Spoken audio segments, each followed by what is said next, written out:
बीच एक बड़ी खबर संभल से आ रही है। वक्फ प्रॉपर्टी की जांच का ये पूरा मामला है। दरगाह जनेटा शरीफ के नायब सजादा का बयान सामने आया है।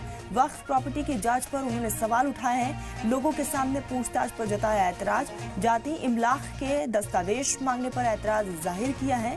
आपको बता दें कि बनियाठेर थाना इलाके का ये पूरा मामला है।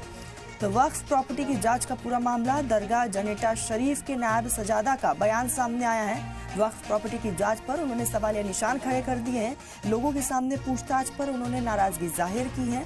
जाति इमलाक के दस्तावेज मांगने पर ऐतराज जारी किया गया है। आपको बता दें कि बनियाठेर थाना इलाके का ये पूरा मामला है। फिलहाल लगातार जांच पड़ताल की जा रही है तमाम दस्तावेजों के।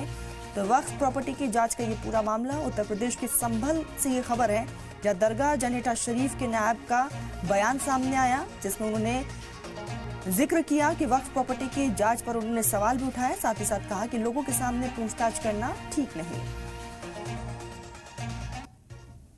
होती है कानूनी तरीके से होने चाहिए। एकदम सडनली आकर और मौजूद शख्सियत से आवाम के सामने इस तरीके से वार्तालाप करना, ये जो है थोड़ा नहीं। तो वो तहसीलदार ने आपको पहले नहीं इत्तला किया था कि नहीं एकदम रैंडम हुआ है जो भी कुछ हुआ है। और जबकि हमसे जो वक्फ इंस्पेक्टर ने सवाल किए थे, हमने उनको रजिस्ट्री के द्वारा सारे सवालों के जवाब उनको दे दिए थे और जो कागज थे वो भी दिखा दिए गए थे। लेकिन फिर ये वो बोले कि आप हमें अपनी अराजी के कागज दिखाएं।